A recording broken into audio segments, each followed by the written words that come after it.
All right, here we are. Hello there, and welcome to the Second Life Book Club. I was going to say the Drax Files Book Club, but this is actually the Second Life Book Club, and it's super exciting to do this in Second Life. There was a Drax Files Book Club somewhere else, but let's not get into it. We're here at Second Life Book Club Island, and we do this every Wednesday. Now, every first Wednesday of the month is a sort of a, let's call them, high profile program with panelists, people who actually write books. I'm not a writer. I write certain things for films and stuff, but I don't write books yet. So I'm just a book lover, and that's what I'm doing here. So this is super exciting to have this in Second Life. And uh, let me let me cam around. We started off last Wednesday with a full house. The house is not quite full, but it is full enough. Well, hello. Hello, and thank you for coming. Let me actually put the interface on so I can see names. Demanda, Jani, Luca, Shyla, Svea, Zach, Go Speed Racer, Maddie, Strawberry Linden, Stella Wicks, and on the other side is Emma, John, another Emma, Dave, Con, Louise, Sparkle, Eingest, Ruinsen Kagano. Please correct me if I butchered your name. Ollie, Fairport, and Fluffy. Oh, the Fluffmeister is here. Look at that. And Valeska. Um, the book club island is on the Quibble is over here. Quibble is over here. Let me zoom in on Quibble. Quibble is the cutest avatar, and Quibble comes with his own books, and his books are on his head. That's a really good plan here, Quibble, that you walking around with books on your head, so you don't have to carry them. Now, um, I want to say right off the bat, please. Oh yeah, and here's Seti. She seems to be fairly new. We have a lot of newbies here, so please be friendly. And if you see a noob, here's Peter Coach. Hello, Peter. If you see a noob who needs help, please do reach out. So this is listed on the destination guide. So a lot of noobs come through, and I don't mind at all if somebody is running into the stage or whatever it is. So um, now let's get started. Let me do a little intro monologue, and you can interrupt me at any time, and I'm monitoring the chat. So please chime in. This is an interactive hangout. You can also sit with me on the stage. I don't bite. Um, on the Wednesdays where we don't have guests, people can actually sit in the guest chair. I'll also be monitoring the chat on YouTube. So, before we start, since we have Strawberry Linden here, Strawberry Linden is actually her res day today. Strawberry is usually doing the camera for the book club, among many other things. Thank you, Strawberry. Today I'm doing the camera. And happy res day as a Linden. So it's her first Linden res day. Apparently she divorced from Mr. Singh, who knew, but Strawberry is very important for this operation here, as she is for other operations. But this book club operation is probably the most important operation that she is involved with. So, yeah, don't be shy. Chime in with the chat and chime in with voice. I'll make the rounds, and if somebody wants to sit up here with me, please do. So, let me give you a little intro here why I'm doing this. Now, I'm an enthusiast of virtual worlds, obviously, and I also read. And for a long time, I thought what the mainstream media sometimes reports out, which is that there is really no overlap between people in the digital space and people who actually like to read fiction primarily. Uh, I mean, there is this stereotype out there that people who engage in games or virtual worlds or both they they do not read. They're just completely addicted to audiovisual entertainment. I am very worried about the addictive factor or the overwhelming supremacy of audiovisual entertainment, but I'm not worried about people in Second Life specifically uh, and them not reading because every person that I speak to and that I interview for my little videos, when I ask them, how do you get the time, or do people often ask you, how do you get the time to do Second Life? And they usually their answer is they don't watch television and they're very sort of reduced on social media. And since I know that Shyla is here in the audience, um, I want to bring up that Shyla brought to my attention an article on Medium or blog post that clearly states that you can read 200 books a year. I'm not going to get deep into it, but the guy puts out a fairly straightforward calculation and he cites a number that is staggering. And the number is 7,000 hours per year. Now, what do people do? Take a wild guess for 7,000 hours a year. Americans, I think this is an American study, but I don't think it's very different in other countries. Um, 7,000 hours a year, that's an activity that people do which prevents them from reading. What is that activity? I'll tell you. The activity is social media. It's not TV. I thought it was TV, but TV is about 3,000 hours, okay? So this is staggering. And when we talk about social media, what what they mean is basically mindless, endless scrolling. Sometimes in the middle of the night when you wake up, you scroll until you fall back asleep. You scroll through Facebook, Twitter, whatever it is. So, um, where am I going with this?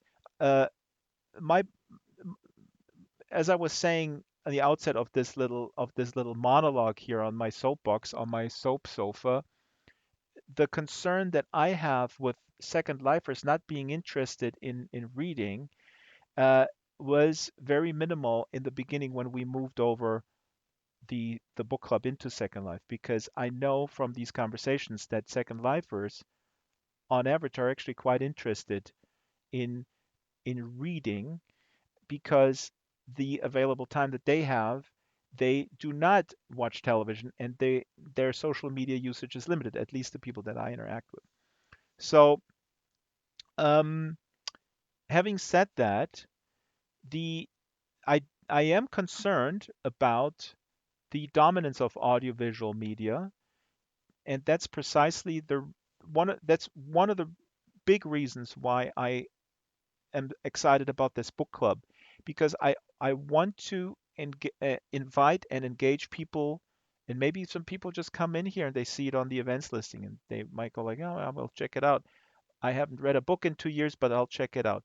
I want to convince these people that there is a book out there for them, that there is something worthwhile in taking a text and letting those worlds come up in your mind from those letters, black on white paper, no visuals, just words, and you in your mind, you're exercising that muscle and you are coming up with those worlds. And those worlds are exciting. Those are your worlds, those are your characters, you flesh them out. Okay?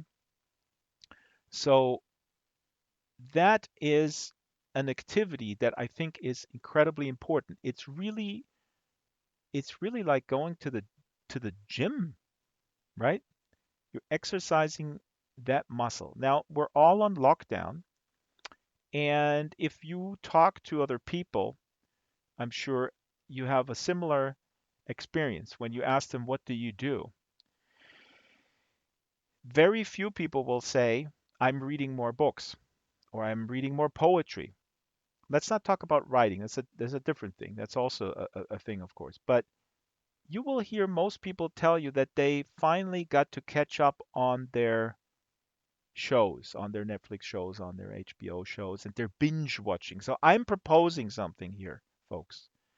Let's use the hashtag binge reading, okay? Let's use that hashtag.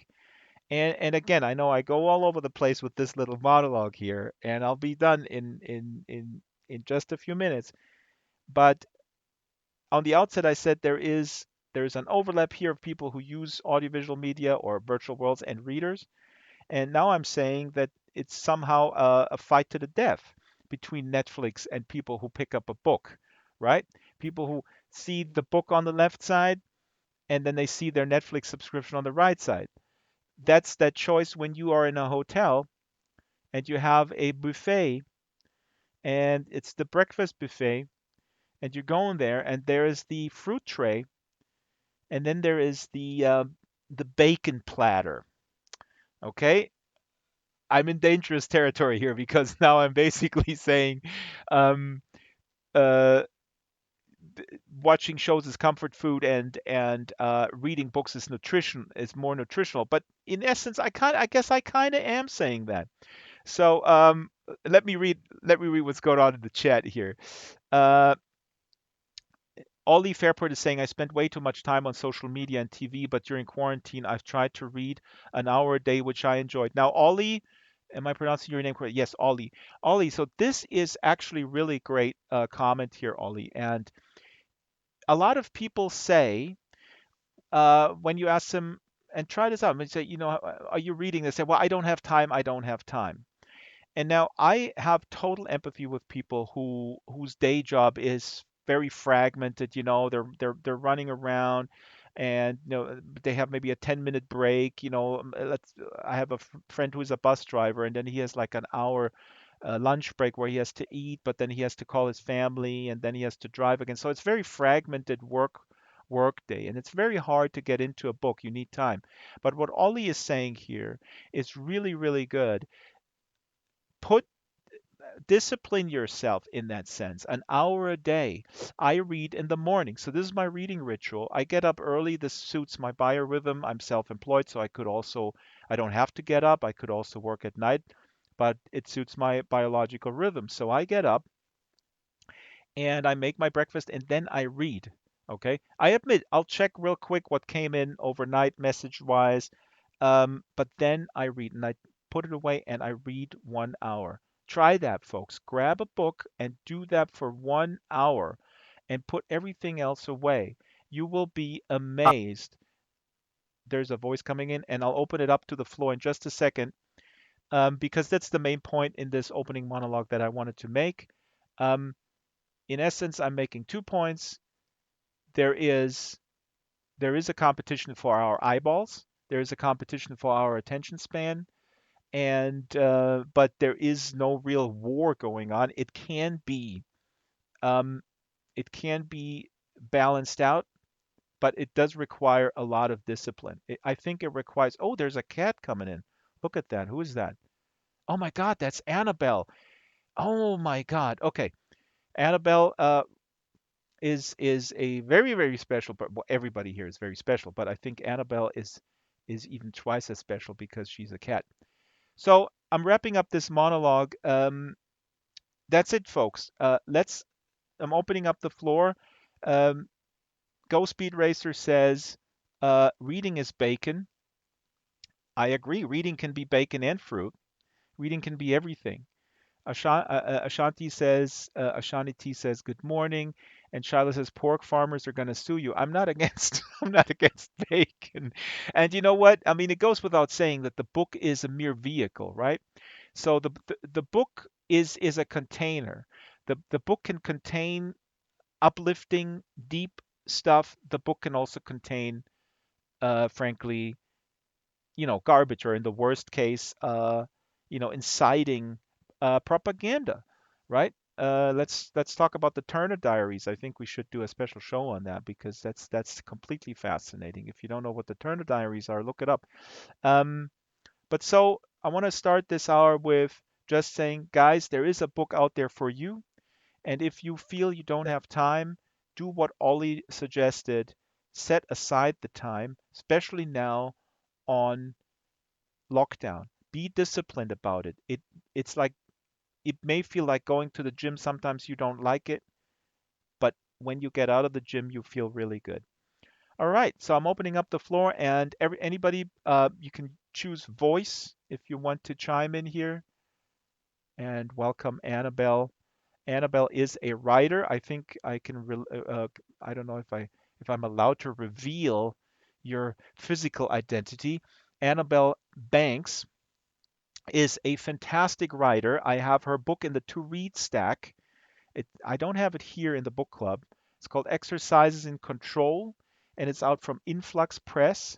So, Annabelle, if you want to chime in, we were basically just well, I was talking, I have to admit, about why am I doing this, how I'm a little bit concerned that people watch too much movies and use too much social media instead of reading, but take it where you will. Stella says, I try to alternate between nonfiction and fiction and fantasy fiction during the day. So this is interesting. What Stella says. I'm curious if people are able to read several different books at the same time. I used to do that. I'm not doing it anymore. I'm reading one book at a time sequentially. Um, it's, you know, I mean, anything is possible, but I guess the reason why I'm doing it is to really stay in one world, and then move to the other one. Um, Emma here says, I had a therapist who recommended reading for stimulating the brain and memory. I mean, there's no doubt in my mind. I think there's plenty of evidence how reading does that. And I think you know, I don't know, I'm not a doctor. Some do call me Dr. Axter. But I think there's pretty clear evidence, um, that the inability to focus, and I'm not talking about a pathology that has been diagnosed, or deterioration of the brain like dementia, but the our lack the lack of ability to focus in, during the day, is the anxiety, right, and the feeling of being overwhelmed is exacerbated by the fragmented consumption of all different things, including news. So I'm going back to what Ollie is saying. He's on lockdown and he says, I'm going to read 1 hour a day. That's how you start, but make it a single tasking, um, linear event, right? Put it in the calendar. Be disciplined about it. Do it like you practice yoga or whatever else you do, or walk the dog, and grab a book. There is a book out there for you.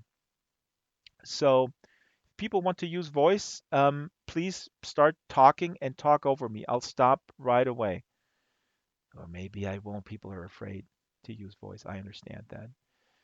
Um, I don't know whether this is working. Can you hear me? yes, I can hear you. Who is speaking? Hi, it's Annabelle. Hi. Oh, hi, Annabelle. Oh, your purring sounds I like am purring. so I'm British. purring. That's British purring. I'm sorry, I don't know how to control my cat sound, so I don't know if I'm actually purring or not. It's all very new to me. I'm still trying to figure out Second Life. I came in late, so I missed what you were saying, but the beginning of what you were saying. But I thought it was really interesting that you were talking about how difficult it is for people in our kind of 21st century postmodern society to be able to focus, Yes, particularly to read books. And that is something that neuroscientists and people are looking at a lot at the moment. And it is to do with the way that we've trained our brains to read internet content. there you So go. when you read internet content, you skip, tend to loop. We go down and we go up again and down and up again. That is it. Our brains are so smart; they learn how to adapt to different situations that we throw at them. So they think they're reading on the screen all the time. People that write for the screen tell you that generate content deliberately use sentences, they don't use complex sentences, they don't use adjectives, they write in a completely different mode. Hold on real quick, Annabelle. Thank you for saying that. I'm so glad because I don't want to be the one saying this stuff because then people think like, oh, Dragster is a snob or an elitist and he hates gaming or whatever. But Annabelle, you were breaking up a little bit here and there. It's fine. Let me just Oh, sorry. uh, a little glitchy. That's totally fine. But Annabelle is making a very important point. Let me just summarize it. Basically, there seems to be real evidence that the way that we are retraining our brain, um, and wherever the origin comes from, right? I mean, I guess that's open to debate. Maybe sort of the delusion that we believe we can just be like a computer. We can multitask and we can do all this stuff parallel. But that is directly linked, as you're saying, Annabelle, with the increasing inability to stay with one thing that may also be not as exciting. Annabelle, do you know if this has anything to do with also with the constant emitting of basically dopamine? I'm reading a book by Dr. Robert Lustig calling it's called The Hacking of the American Mind, which is primarily about social media and how that sort of is that constant kick that you're then addicted to. Is how much does that have to do with it? Because I saw an interview with what's his name, James Patterson. The writer who I don't know. It's like his own machine. He occupies every airport bookstore with at least five titles, and you gotta hand it to him. It's his business. But he was saying like, no, I'm writing shorter stuff with more kicks in it, right? So it's a machine here that delivers these kicks. It's a roller coaster that has to function in a certain way. So yeah. Absolutely. And so people that write fiction, so there are different, like everything, there's different houses for people that are writing it. And there's a particular kind of thriller or maybe a romance template. And it teaches you, there's almost a spreadsheet that you can fill in when you're planning your chapter. It shows you how your end paragraph has to be something that draws on, it has to give a certain amount of tension release. In each scene, there should be tension and there should be that, and it is kind of based on that model that we're figuring out that our brains want to have a little kick, a little reward all the time. Hmm. The way that when you were saying one of the guys that designed Facebook said that the scrolling, Right. the scrolling screen that he designed was probably the worst thing that's happened to the human race in a long time Yeah. because it's just a trick. But we don't scroll books because it's an effort. We're not passive consumption. Passive consumption when It's you're an effort. reading It's fiction, exactly. It's you're the muscle. co-creating. Yeah. Correct. We're creating these worlds in our mind. Annabelle, you can jump up on the stage. I said earlier, don't be shy, people. You can totally join me on stage if you like. You can sit I on the don't know. sofa. I'm not very good at controlling my cat, so I might just stay You down can here. just But walk I'm up the into. stairs too. Look. Okay. I'm interested in hearing other people have to say. Like, have people read books that they found very taxing, very difficult? Maybe that was for a university course, but actually that effort stayed with them. That is really also a good point. I think that also sometimes when people don't read as adults, again, I mean, this is totally, I'm not a scientist, not a social scientist or whatever scientist, but Shyla, as she's typing, and Shyla, you can also maybe tell your story, which I think is fascinating because I think a lot of people, the way we teach reading in school is always is can often be connected with shame and with negative experiences. So uh, I know several friends of mine who say, I was, frankly shamed in school because I couldn't read as fast or as it was required, and that sort of put me off, and it took me a long time to actually associate reading with fun. Um, Real quick, I put Emma is asking which house tracks. Annabelle is in the house. I put her link to her book in the local chat. It's from Influx Press, a wonderful small outlet, influxpress.com. Um, Check it out. I'm reading the chat. Shyla says, I think why poetry is less popular. Just like longer texts, they both require thoughtful absorption. Social media requires only sound bites in comparison. So this is to what Annabelle is saying. This is interesting. So an epic novel uh, can be equally off-putting to people who don't exercise that muscle, and I don't want to say this in a judgmental way, as poetry, right? Um, Maddie is saying nonfiction uses a lot of tricks and marketing techniques, the same as fiction. Yeah, I think nonfiction is a very broad term. Nonfiction can can be self-help, and it can be a book like The Sleepwalkers: How We Went into World War One, which is an amazing book. So nonfiction is a very broad term. I think we have to talk about that sometime in the book club. Emma says to read poetry, I have to be in the right frame of mind, receptive. Reading classes were very bad, Peter Coach. Yep. Stella says, yes, but here in SL there are lots of poetry classes, good exercise for the brain. Shyla, do you want to you want to share your story about your experience in school N- Well, in a general way, or maybe, anything? if that's all Yeah, right. sure. Uh, I had h- um, uh, a hard time reading, and but I'll tell you this about my difficulties with reading. Um, when I got to high school, and we began to read literature like Hawthorne's and poetry like Emily Dickinson.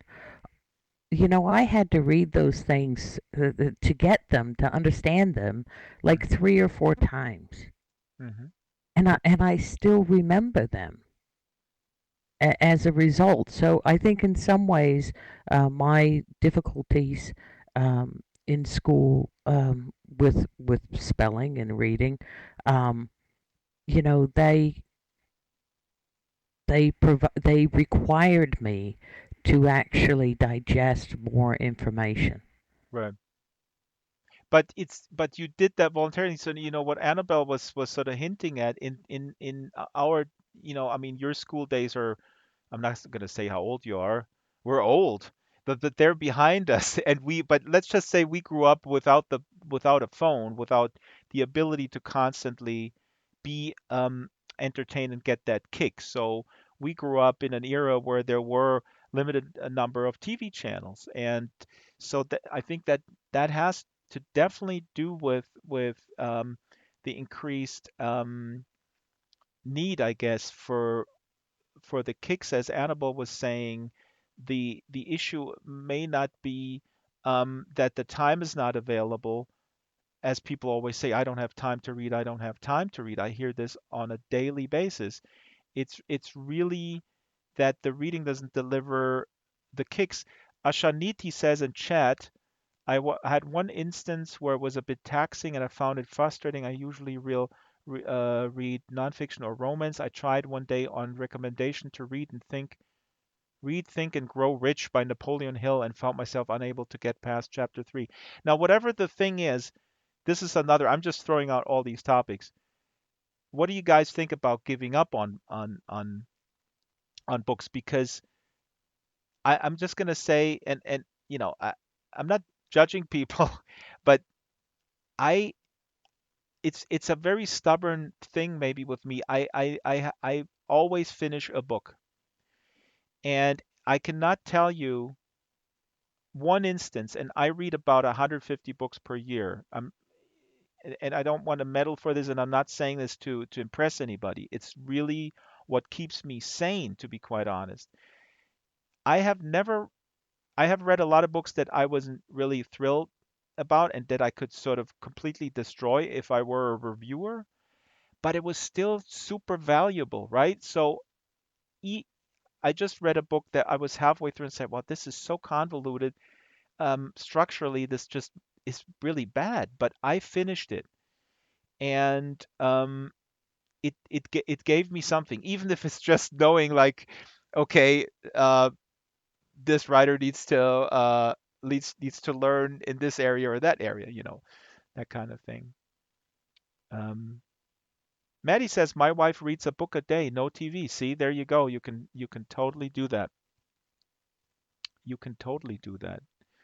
Emma says maybe stimulate. Oh, Emma says I'm sure there will be people who won't share my tastes in reading, and I don't think it matters what you read as long as you enjoy it or find it stimulating in some sort of way. Stimulating isn't the right word. Thought provoking, maybe what I meant. I think that's exactly right. That's exactly right, Emma. And also, if people read romance, I used to be a snob about that, but I have a friend who really struggles with depression, and it goes in and out, and um, she's doing okay, but I recommended David Foster Wallace's Infinite Jest, where there's a lot of psychosis going on. And she said, "No, thank you. I'm gonna stick with my romance." So I mean, you can't. Who am I to judge? I think people read for different reasons too, Drax. Reading can be an escape. Reading can stimulate intellectually. If you're reading about nonfiction politics, there's docudramas that might I don't know. Those don't really work for me, but I'm sure they work for somebody. And I agree with the sentiment. Just read. Hmm. Yeah, horror is a genre, and and it scares me. So it's one that I don't do because I get the nightmares and everything. But uh, just read. I've Hmm. read a Stephen King. It has stayed with me my entire life, and it still has given me repercussions. So you know, but just read. Annabelle, what would you say? I mean, are you a literary author? Are you a snob?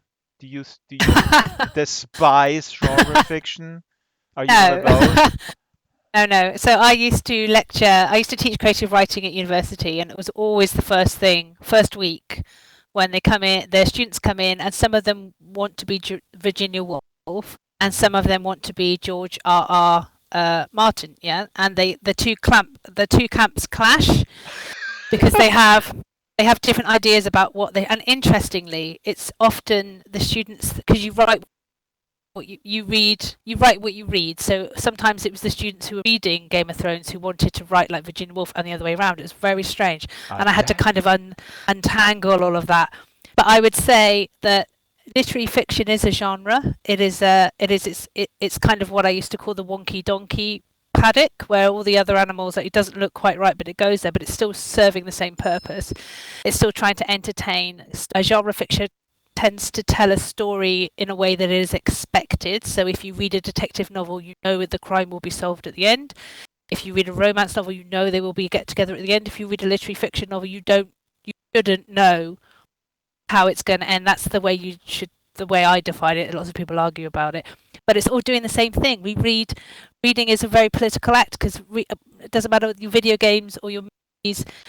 are passively consuming a character that is put in front of you and moving around, or you're moving like person shooters or whatever. But in a book, you can inhabit another person, you can inhabit their thoughts Right. and their problems and the decisions that they make. And those decisions, whether you agree with them or not, you're defining yourself constantly about whether you would do that or not. So the person who said about a horror book, that stayed with them because they're horrified by it. The things that happen in there, they are not things that they want to be in their life. They're not excited by it. They're not interested in it. People who read books about serial killers and murderers, they have an energy and an excitement from that, but that doesn't make them a killer. It means they're constantly saying, this isn't me, this isn't me, this is wrong, this isn't me. And that's valuable. That's political. I think that's part of the beauty of books, is that it does something. At the moment, maybe technology will move on. We can have virtual reality where we're climbing inside and experiencing the thoughts of an avatar. I don't know, but at the moment, the only way we can do that is through books. This is so well said. And as a matter of fact, for the panel in June, no, actually, the next panel, May 6th, with, let me just plug this, May 6th, the theme is reading fiction the ultimate empathy machine? And we have Yvonne Battle Felton, we have Wow. Antoine Wilson, we have Laura Lamb, and Anne Charnock, because yeah, so that's the theme. Um, That is a great theme, and I would definitely be coming to that. Wow. if you purr loudly when somebody says something nonsensical, I will have you here, Annabelle, anytime. You're Okay. the purring security. You're not purring right now. Can I'm you? joking Okay, around. I'm not. I'm worried now. Okay, I'm not purring. Okay, Okay, good. I don't want to everybody in the disturb. audience, is Annabelle purring? Yes or no? Please type Y or N into local chat right now. Audience participation time. Oh, they're Oh, thank you so much. Yes, thank you. Thank you for reassuring me. I'm worried about it. Shiloh, you were saying something, and I wanted to say real quick. The anecdote that I always talk about is when I started reading. I started with Conan, Robert E. Howard's Conan the Barbarian. I have it here in the book. I'm panning into the Schwarzenegger movie came out at the time, and my mother was horrified. My mother was very much into literature. She was very well read. Thomas Mann, all the Germans, Heinrich Böll, post World War II literature. Heinrich Böll, I highly recommend. I should have these links ready. There's actually a reading list for the book club, by the way, folks, at bookshop.org. I'll share the link in a second.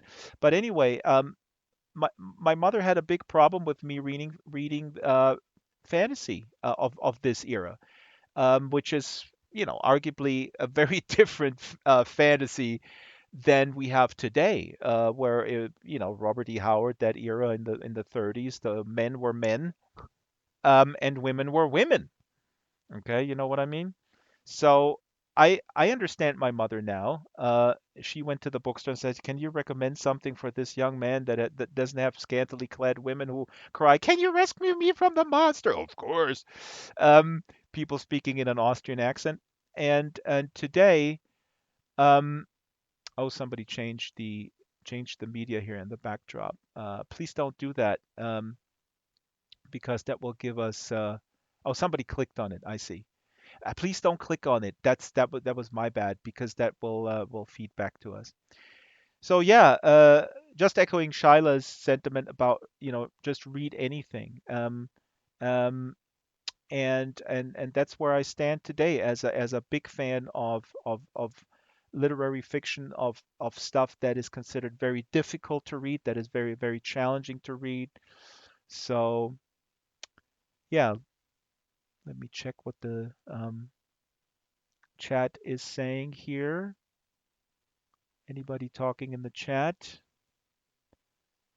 And yeah, chime in, folks. And what I would like to know, what are you reading now? Is there anything that you're reading now?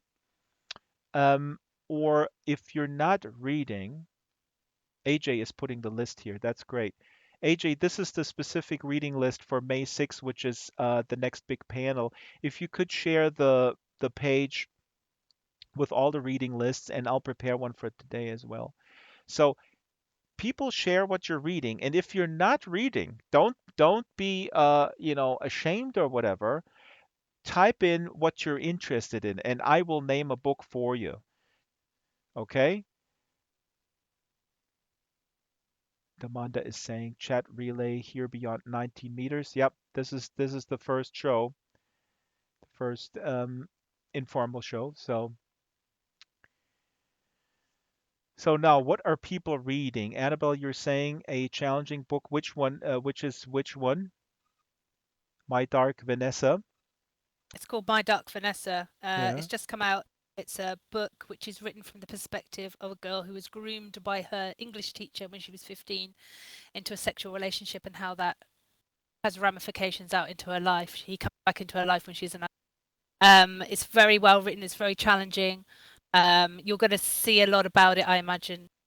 Been some trouble about it because people have challenged the author, saying it's one of those questions like, "Oh, who are you to tell this story?" And it caused a Right. lot of fallout in the writing world because she was challenged, and then she was forced to out herself as a survivor and as a victim, and so that has caused huge waves of debate and angst, like is always happening at the moment about who's allowed to tell a story. Right. My Dark But the book Vanessa. itself is really Sorry, I'll keep going. I just want to interject. If please direct message me also your book recommendations, because then I'll put it into the reading list later on.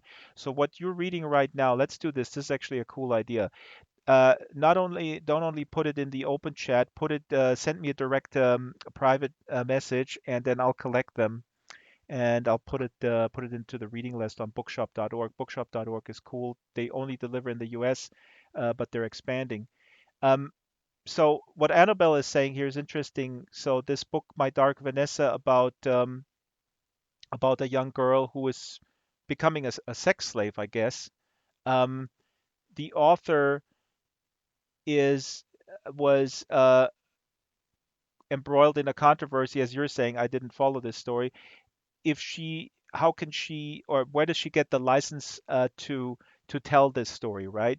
And we had that recently also with the author who was, God, I forgot her name, was writing from the perspective of a Mexican immigrant, of a day laborer. Do I get this right? yeah, absolutely. Yeah, that's the other one that's caused. What was it called? Can't Ah, remember what it's called, but I know that they did some terrible things. She had her nails painted with barbed wire that was on the cover. Her nails were painted like it's just real bad tone deaf from the PR department. They that, had like a launch party with the table settings were all kind of like twisted barbed wire, and they're really distasteful.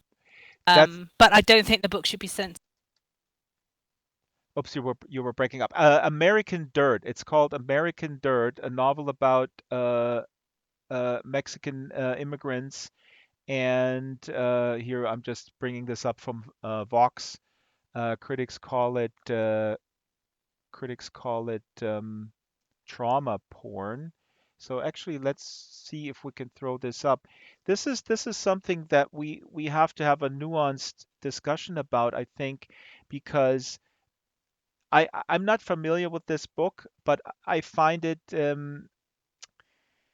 problematic, very problematic what they did in the PR department, like you said. That was really super tone deaf, the way they marketed this book. I mean, this is very different from the person writing it. The person writing it may have had um, the best intentions. On the other hand, and Annabelle, I would like you to comment on this because you're in this business. The the charge that I heard, I'm bringing this up here on the overhead. Here we go. The charge with this author was also um, not with this author, but with this book, was that people who come from this background, uh, immigrants, they would never get the opportunity to write in their own voice because they are in a different class and they would never get a publishing deal. So all these steps, so it's essential. This is something I very much agree with because this is a real class issue. I don't so much would accuse the author of being the bad guy here, but it's it reveals an industry that is very classist, right? So let's say a real immigrant would never get Oprah to uh, push the book because an immigrant, it's very unlikely that a Mexican migrant worker would get a publishing deal. So Yeah, and I'm not sure what's going on across the wider world, but I know in the UK publishing scene going on, there's a lot of interest. oopsie, Some losing. of the indie presses have months where they're only interested uh, BAME, ethnic minority, women or female identifying people, trying to cut out this sort of white male voice that's coming through the publishing all the time. You're breaking up, Annabelle. If you don't mind putting your thoughts into the local chat and then I read them. This happens sometimes. So I brought up the the website here. Controversy over new immigration novel American Dirt. So this is from Fox. You can read up on it. My position on it is, as I have not read it, I found, like Annabelle was saying, uh, the marketing that was done around this book super distasteful and super tone deaf. But that's not, you know, uh, unusual that sometimes marketing folks really don't get the tone. They have a different agenda often. Uh, but the issue here of who is allowed to write in what voice is a complicated one, and I think that we need to think about who is allowed to put books out. For example, Stephen King was mentioned earlier. I'm a huge Stephen King fan, right? I have not. I mean, Stephen King is is a known entity. Um, but on the other hand, and I'm sure Stephen King, eh, because I know he's also an activist and helping young writers, and he's using his clout to help people. But if you look at an airport bookstore, this is a whole topic in and of itself. Um, who decides how this space is occupied? I venture to guess that Annabelle's excellent book, which I haven't read yet, but I will before the panel, Exercise in Control from Influx Press, influxpress.com. I'm a promotion machine. Um, is not at an airport, is not at LAX or Munich International Airport right now. Am I right? Or Shiromi Pinto's Plastic Emotions, another book I have to read, gives me a lot of anxiety. No, I know Shiromi is concerned that I won't like it, but I already love it. I read the first page. But so yeah, that's a that's an interesting discussion in and of itself. So Annabelle is writing here in chat. Annabelle says the UK publishing scene has some own voices and mentoring and publication schedule openings for BAME writers. Please explain what BAME means. And Annabelle continues, including support for refugee and asylum seeker stories. That is fascinating. And the hashtag is hashtag own voices. So we'll check that out. Hashtag own voices. Um, and black and minority ethnic is BAME. People of color. I guess that's a British term. Um, so this is fantastic. So I mean, I personally happen to agree that this has to be somehow written into this has to be I know people don't like it mandated somehow. As my understanding is in French movie theaters, I don't know if that's still the case, but it was 20 years ago. There was a certain amount of French movies. Um, they had slots for French movies. That was a government mandate. So uh, that that Hollywood wasn't able to com- just completely dominate the programming, right? Um,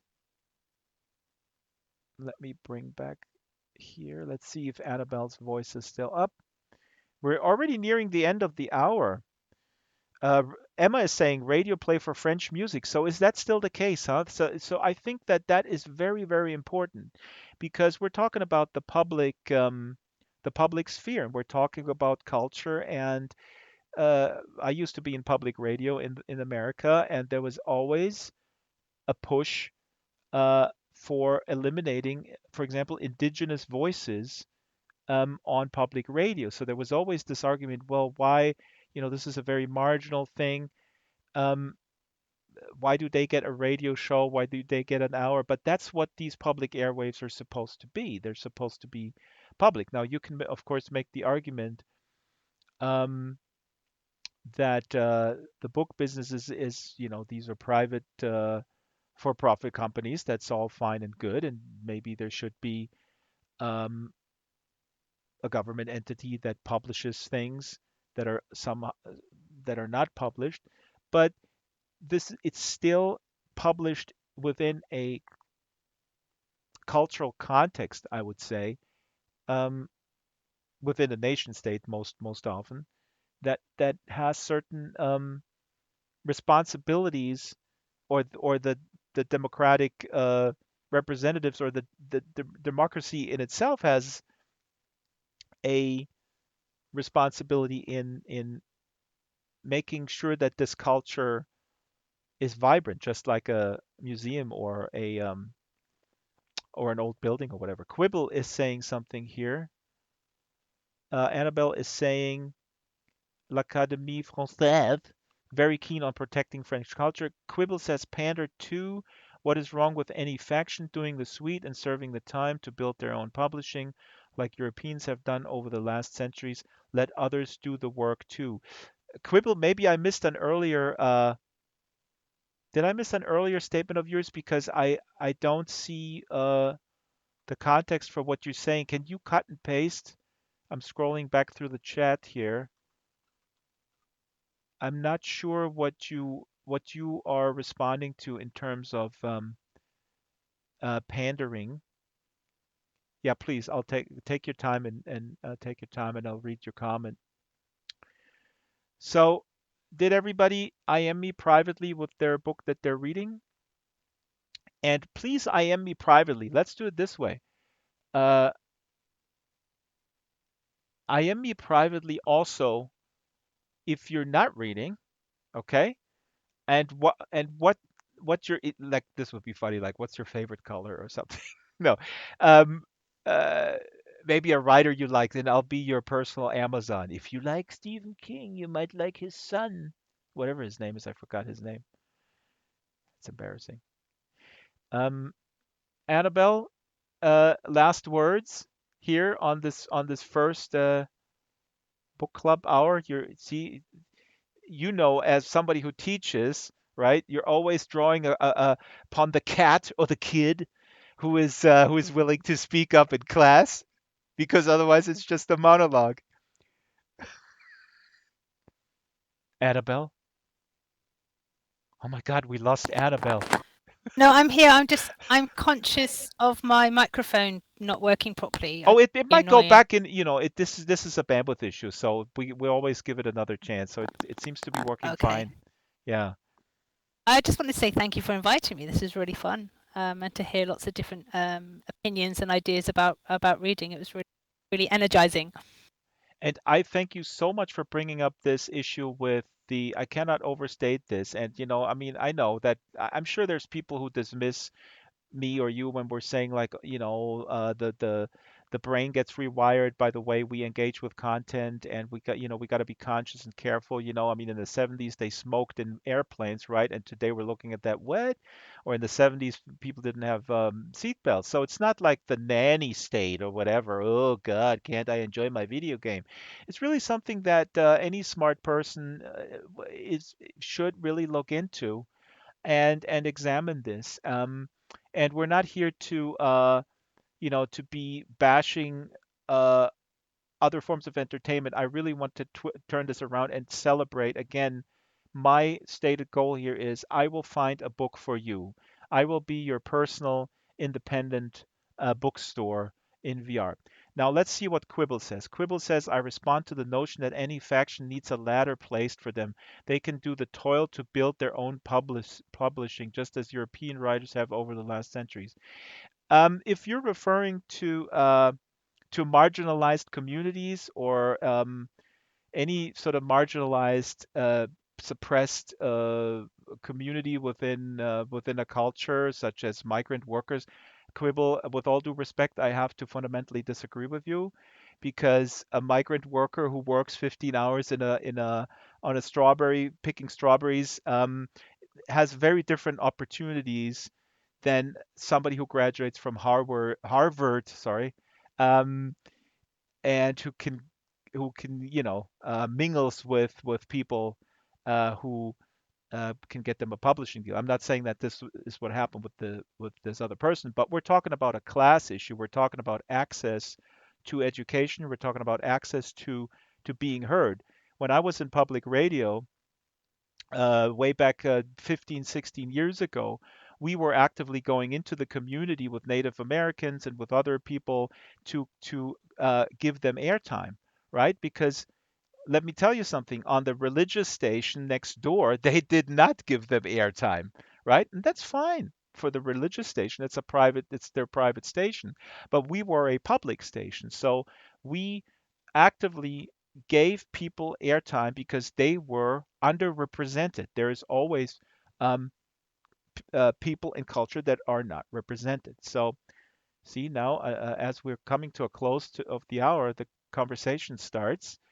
AJ is saying quibble, so their stories should remain untold outside of their own communities until they build up the business and social acumen in order to form their own publishing houses. See, this is a good point. Um, my issue is the notion suppressed. Well, I mean, by the function of dominant culture, yes, this is pretty push and pull stuff. It's pretty obvious. Quibble, you need to remember that a migrant worker doesn't start from the same position as a white European. Yeah, that's a good way to put it, Emma. Cultural privilege. Okay, let's not. Kugel says because they have not done the work, Europeans have struggled for centuries. Yet now we are suppressors because we don't ought to make it easy. Okay, I'm not following this argument, so I'm gonna just skip that for now, uh, because we're talking about. I think it's pretty clear that a European who struggled against what is maybe different from a Syrian immigrant kid um, whose parents can't write their story because they're fleeing from war. Let's say. I mean, it's pretty obvious. Matter of fact, I will have Ruth Kemp on. She's a translator of many books. She translates from Arabic into English, among other languages, and she translates children's literature. And two fantastic books are written by a refugee from Syria who now lives in Turkey. So this is going to be a separate show that we're going to do. Um, really looking forward to that, and that will be, I think, insightful from Ruth talking about who gets published and who doesn't. Um, Annabelle here says Virginia Woolf famously said you need an unearned income and a room of your own to write, time and quiet. This is a good point. And the first panel last Wednesday, what was interesting, we made the round with the writers and said, now with the lockdown, don't you guys have a lot of time to write? And I kind of knew the answer before they said it because I think it's true for me too. Yes, you have more time, but you also have more anxiety. It's not you're not secluding voluntarily, so that may or may not result in more productivity for a writer who has to be solitary. Yeah. Um, Sparkle, what is Sparkle saying? though I did relog a full time. What's the full context of this statement? Because I'm curious. I'm not follow. The chat is going too fast. Uh, Chat is going too fast. Maddie hasn't written anything in 4 weeks. Maddie, are you a writer? Please also send me a private message. Um, oh, I'm just looking at your profile. You're the author of How to Get a Second Life. Oh my God, I need to read that one. What's the sequel? How to Get a Third Life. This is awesome. By the way, it seems like my voice is my voice distorted, by the way? Oh, I get some good levels. So, um, I want to wrap up the show. I want to give people the opportunity to do their final round of thoughts and in voice or in text. Do speak up. The next show is next week, also an informal hangout, just like this one. Maybe maybe a special guest will show up. Annabelle, for example, as she says, great to chat with you. I think chat is French for cat. Okay, this is not my stand-up gig. I'm sorry. Wrong room, wrong room. The big panel is May 6th, but I'm camming around here. Oh yeah, here we go. So big announcement here. SL Huang will be on a one-on-one conversation on April 29th. She is the author of the Cass Russell thrillers. Check this out, guys. This is really, really fun escapism. And we're also doing a giveaway. So this is the first giveaway that we're doing. It's all work in progress here at the book club. This book will be given away Critical Point, or her other book Null Set, or Zero Sum Game. There should be around here somewhere. These are really, really fun books to read.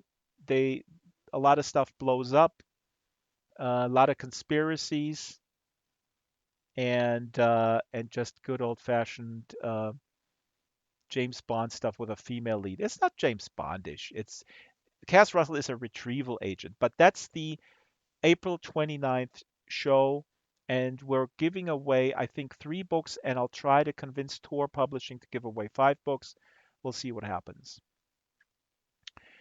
Um, Sparkle is saying here, let me read the last. You do need time and money to be able to write. Oh, I thought the money comes from picking strawberries. No offense, strawberry. Sorry, that was tongue in cheek. Sparkle says, uh, there's an argument going on. I'm not going to read this argument. You guys can keep talking. Stranger Nightfire says, in regards to Virginia Woolf's statement, I heard a guy talk about the fellow at the desk next to him who was from time to time pulling the stack of papers from his desk and scribbling a few little lines in it. Turned out that was the manuscript that became the novel Catch 22. Oh my God. Thank you, stranger. Catch 22. I'll put this in today's reading list. Catch 22, Joseph Heller, is an absolute must read for absolutely everyone. Um, yeah, so glad that you mentioned that. So I'm going to put everything together now into the oops, my mouse just fell down. God, I'm so unprofessional. Hopefully Strawberry will stream this next time. um I will put everything into the reading list. AJ, could you do me a favor and put into the chat again the bookshop.org link? I think it's bookshop.org/Drexter Reads is my page. I'll put it in myself here. You got it. Yeah, bookshop.org slash shop slash directory. So I obviously don't have a shop, but everybody can put up a site there, a page, and you can use it to put book lists up there, which I think is very cool. Again, bookshop.org is not sponsoring the show. Maybe they will at some point. I just like to mention them because in the US, they are a great alternative to Amazon. They give 75% to um, local bookstores. They promote local bookstores. They promote local initiatives. Um, yeah. So please continue the conversation here. I'm going to stop the stream, folks. I heard a microphone open. Peter has a question. Quick, quick, Peter. Yeah. Peter's raising his Um, mouth. I Yes? think I asked that last time at the main event. Yeah. Wouldn't it be a good idea if someone read a short passage from a book and we could talk about that? Absolutely. Absolutely. And let's pick a book here, send your suggestions, and Peter, you're welcome to volunteer next week. Next Wednesday, I'll put you on the spot. You pick your favorite book. You come out here on the couch. No, no, I mean that's a great idea. And like I said, the flagship event, so to speak, is once, maybe twice a month, but not more than that. It's impossible to produce these. So that means in the interim, we can just totally chat and talk story and um, it's very free form. So this is a wonderful S- idea. So if people want to come Yeah, and here, maybe for the next informal shows, it might also be a good idea to maybe set a kind of topic because if we continue like that, we might run out of questions and things to talk about. I don't know. I mean, this is the first one today, hmm but for the next one, maybe. I So that's maybe a fiction, science fiction, non-fiction, or so we have a topic in general. I'm not opposed to that. It's a good idea. I'm not worried about running out of ideas. I mean, obviously you can see that I can talk for 2 hours straight with anybody. I'm trying to get people to actually, to establish this place also where people then feel they can chime in as people have in text, which is wonderful in Second Life. So we can read the text. But let me think about this, Peter. It's sometimes a topic can be confining. Maybe it's good to have a topic and then throw it out the window. Uh, Yeah, but be, the thing is, maybe people can prepare, and uh, that way you that's a good might point. have more of a discussion going on, and people might be less shy to actually talk. Because that is something that kind of frustrates me generally in Second Life. Everyone is texting in chat, and we have voice. There's a lot of reasons why. Unless you don't speak the language, but then Yeah, you but there's can't a lot of. discuss in the book club. No? No, no, I, That's a I don't problem, disagree with you, Peter, about the topic, but there's many reasons, and some of them I explored in my documentary about text. Text is wonderful. It's very powerful, and I would not judge people for their preference in texting. There could be many reasons why they would choose it, and to have text alongside voice is wonderful. But I get your point, Peter. This is a good point. If you prepare something, I just have the feeling that a lot of people also come in sort of last minute. They don't look at announcements, which is fine, which is the beauty of it, right? Because we're listed um, in the destination guide and everything, so people come in and do that. But Peter, thank you. This is really great input. I'm gonna sleep over it after I finish the book Goldilocks by Laura Lamb, which is also great. And now I'm going to stop with my really bad camera work. And thank you guys for coming. Thank you, thank you, thank you. This is wonderful. Um, wonderful that so many people showed up. Really cool. And I think we're going to do the closing for the streamers. Goodbye. Next Wednesday, we're back.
don't mean it in the sense of preparing anything. So I mean, just to give a rough topic, so people know what they can expect from that show, and yeah, might be a good idea. So because I'm doing hangouts and stuff like that, and I always have a topic because I initially started without topics, and we were all over the place and we were not getting anywhere.